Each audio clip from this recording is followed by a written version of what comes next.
Emma-voisine-la-sorcière. Épisode 11.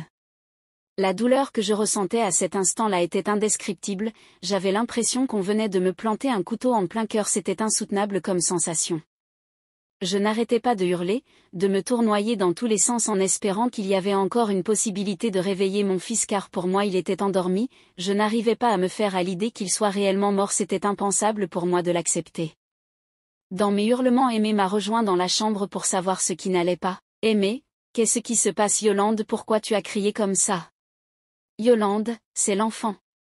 Il ne bouge pas, j'ai essayé de le réveiller, il ne se lève pas, il est tout raide, j'ai comme l'impression qu'il est mort. »« Aimé, comment ça il est mort ? Pousse-toi, je vais voir ce qui se passe. » Et lui à son tour s'est brusquement accroupi pour voir ce qu'il pouvait faire, mais le résultat restait inchangé, notre fils ne bougeait toujours pas, il avait beau le secouer dans tous les sens et même donner des claques à son corps inerte, mais il n'y avait toujours pas de réaction. Il nous a suffi d'un petit moment de solitude pour comprendre qu'il était réellement mort. Nous étions tous choqués, même mon mari n'a pas pu supporter le poids d'une situation aussi brusque et accablante, je ne savais même pas par où commencer face à une tragédie pareille qui nous était tombée sur la tête de façon inattendue. Ce fut un vrai moment d'intense douleur, je hurlais à me briser les cordes vocales, j'étais inconsolable. Les voisins qui étaient là et qui essayaient de me consoler n'y parvenaient pas car j'étais dans un tel état que j'aurais pu me donner la mort si jamais j'avais affronté cette situation toute seule. Après un bon moment de lamentation et de pleurs, nous avons enfin pris la résolution d'amener l'enfant à la morgue après l'avoir couvert d'un drap blanc. Ce fut encore pour moi une autre étape effroyable à surmonter de voir mon fils qui était bien vivant il y a quelques heures être mis en morgue. Après cette étape douloureuse, nous sommes rentrés à la maison et c'était une sensation si soudaine pour moi de me dire que mon fils est parti, si brusquement, si tôt sans qu'on ne s'y attendait, je n'arrivais toujours pas à croire qu'on l'ait perdu comme ça. J'ai passé plusieurs jours à pleurer de nuit comme de jour, pour moi c'était insupportable cette peine qui me fendait le cœur, c'était le fruit de notre premier amour à Aimé et moi, j'étais tellement attachée à lui comme à tous mes autres enfants et cette perte était irremplaçable à mes yeux. Après quelques jours de supplice, le moment de dire adieu d'une façon définitive était arrivé, l'enterrement de mon fils aîné avait eu lieu dans mon village, c'était le moment le plus difficile à passer pour moi. Quand j'ai vu comment on déversait de la terre au-dessus du cercueil de mon fils, c'est où j'ai réalisé que je ne le reverrai plus jamais et c'était atroce dans ma position de mère de devoir enterrer mon propre enfant.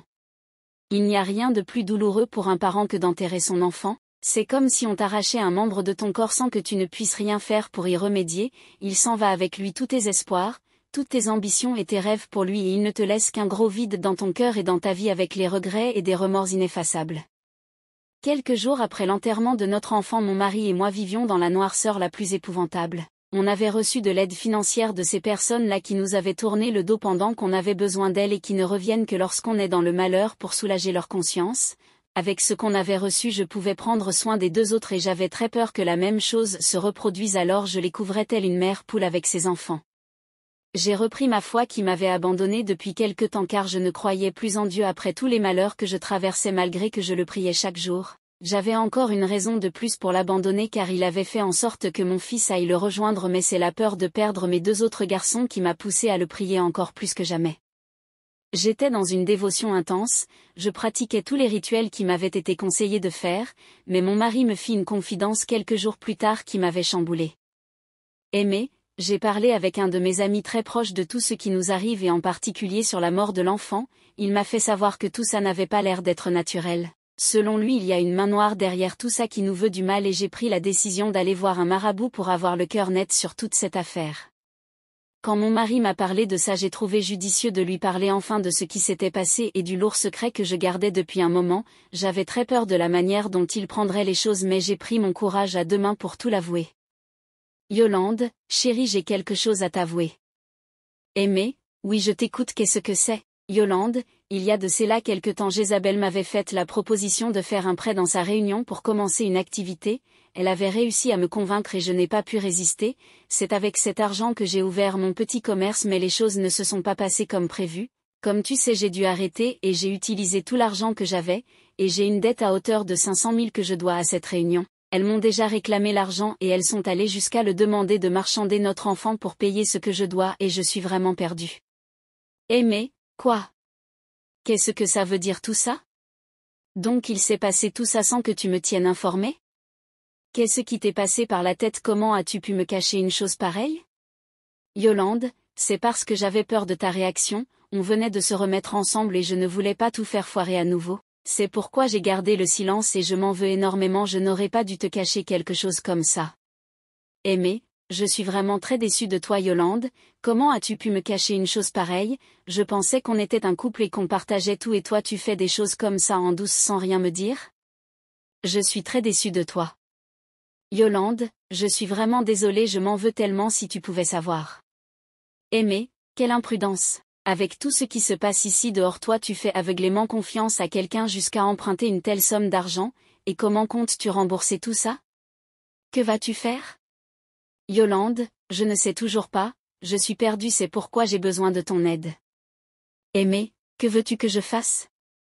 Je n'ai pas cette somme, tu sais très bien dans quelles conditions nous vivons, je suis outrée par ton attitude, ça me révolte de savoir que tu as pu commettre une telle bêtise, comment as-tu pu te faire manipuler de la sorte, n'as-tu donc pas de cerveau? Yolande, je sais que je me suis mal comportée vis-à-vis de toi mais il est trop tard pour les regrets, je sais que tu te dis certainement que Jézabel m'a induit en erreur mais tu te trompes, elle a juste voulu m'aider et c'est de la faute car j'ai fait une mauvaise gestion de ce que j'avais, je te promets que c'est une bonne personne. Tu as vu tout ce qu'elle a fait pour nous pendant qu'on était dans les problèmes, elle nous a toujours proposé son aide. Tout est de la faute et si je ne suis toujours pas en prison, je crois que c'est grâce à elle malgré qu'elle montre qu'elle est étrange parfois, elle a un grand cœur. Aimé, je pense que tu continues à te tromper sur cette femme, et ça ne m'étonnerait pas que toute cette histoire ait un rapport avec les malheurs qui nous arrivent. Pourquoi tu as fait tout ça sans mon accord? Maintenant que c'est fait, tu assumeras toute seule les conséquences de tes actes. Comme je me l'étais imaginé, mon mari s'était retourné contre moi. Il ressentait une haine noire contre moi pour les décisions que j'avais prises sans son accord. Les jours qui suivaient, je n'ai fait que prier, j'implorais le Seigneur pour qu'il me vienne en aide, j'avais suffisamment traversé d'épreuves comme ça, je n'en pouvais plus de souffrir. Je priais intensément chaque jour, et un jour mon mari a reçu l'appel de son ancien boss qui lui demandait de passer à son lieu de service, il était vraiment très enthousiaste et à son retour il m'a dit qu'il avait été repris pour le travail. C'était une nouvelle très réjouissante qui venait quelque peu atténuer la douleur qu'on avait, mais les choses ne cessaient de se passer pour le mieux et très rapidement mon mari a été promu à un poste plus élevé et il gagnait beaucoup plus d'argent. En quelques mois il a pu réunir la somme que je devais à la réunion et je m'étais chargée d'aller payer cette pour sortir des problèmes. Une fois là-bas j'ai tendu la somme à la dame et elle a refusé de prendre l'argent et elle m'a dit: Est-ce que ce sont les mêmes billets qu'on t'avait donnés? Yolande, je ne comprends pas, les mêmes billets comment? Voilà l'argent que je devais ou alors il y a des intérêts que je dois payer? Non, ça n'a rien à voir, on veut les mêmes billets qu'on t'avait remis, sans ça je ne peux accepter des autres billets, je suis désolée.